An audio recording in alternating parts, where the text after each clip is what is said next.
क्या straight of हॉर्मोज़ Indian economy को collapse कर देगा? क्या स्ट्रेट ऑफ हॉर्मोज़ एक अकेला रास्ता है जहां से इंडिया का ऑयल इंपोर्ट होता है? जवाब है नहीं। स्ट्रेट ऑफ हॉर्मोज़ के अलावा इंडिया के पास 3 और अलग रास्ते हैं।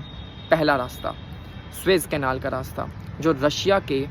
रशिया से हम कम से कम 30 से 40% ऑयल इंपोर्ट करते हैं, वो भी अलग अलग सी रूट से। तो पहला सी रूट है रशिया से आने वाला ऑयल का, पहला सी रूट है स्वेज़ कैनाल का, जो रशिया के पोर्ट से होते हुए बाल्टिक सी को पार करते हुए मेडिटेरियन सी में एंटर करता है, मेडिटेरियन सी से स्वेज़ कैनाल पार करता है, रेड सी को पार करता है और इंडिया के गुजरात पोर्ट पर आके ऑयल को इंपोर्ट करता है। दूसरा रास्ता स्ट्रेट ऑफ मलक्का का रास्ता, जो रशिया के पोर्ट से निकलकर साउथ चाइना सी को पार करते हुए सिंगापुर के स्ट्रेट ऑफ मलक्का को पार करते हुए इंडिया के चेन्नई पोर्ट पर आकर इंडिया में ऑयल इंपोर्ट करता है। और तीसरा जो सबसे ज़्यादा फेमस रास्ता है, जिससे वास्को डी गामा इंडिया में आए थे 1498 में, केप ऑफ गुड होप का रास्ता,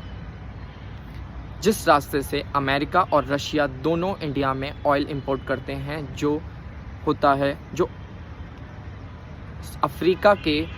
कॉन्टिनेंट के सबसे लास्ट वाले पॉइंट में केप ऑफ गुड होप से होते हुए इंडिया के मुंबई पोर्ट पर आके ऑयल को इंपोर्ट करता है। तो इंडिया के पास 3 और अलग रास्ते हैं, strait of Good hope,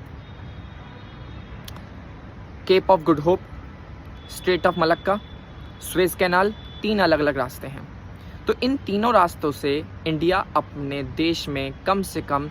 70% oil import कर सकता है आने वाले समय में इंडिया, क्योंकि आने वाले समय में स्ट्रेट ऑफ हॉर्मोज़ एक कॉन्फ्लिक्टेड एरिया बनने वाला है। जैसे यूक्रेन एक कॉन्फ्लिक्टेड एरिया बन गया, जैसे 1947 में जब हमारे इंडिया और पाकिस्तान में पार्टीशन हुआ तो POK एक कॉन्फ्लिक्टेड एरिया बन गया, जैसे इज़राइल में हमास एक कॉन्फ्लिक्टेड एरिया बन गया, वैसे ही स्ट्रेट ऑफ हॉर्मोज़ भी आने वाले समय में एक कॉन्फ्लिक्टेड एरिया बन जाएगा, बन सकता है। तो हो सकता है कि इंडिया को अपना एक डायरेक्शन बदलना पड़े, तो उस डायरेक्शन को बदलने के लिए उसे डिफरेंट 3 रास्ते अपनाने पड़ेंगे और सेफ खेलना होगा और अपने ऑयल को इंपोर्ट का जो रास्ता होगा उसे बदलना होगा। और आने वाले समय में और इंडिया ने लगभग अपना 70% ऑयल इंपोर्ट इन 3 रास्तों से करना शुरू भी कर दिया है। लेकिन प्रॉब्लम आती है LPG गैस की, जो सबसे ज़्यादा इंपोर्ट होता है और वहाँ से स्ट्रेट ऑफ हॉर्मोज़ से होते हुए आता है, जो आता है UAE से, कतर से, ईरान से, इराक से। इन चारों कंट्रीज से हमारी LPG गैस बहुत ज़्यादा मात्रा में आती है, जो नहीं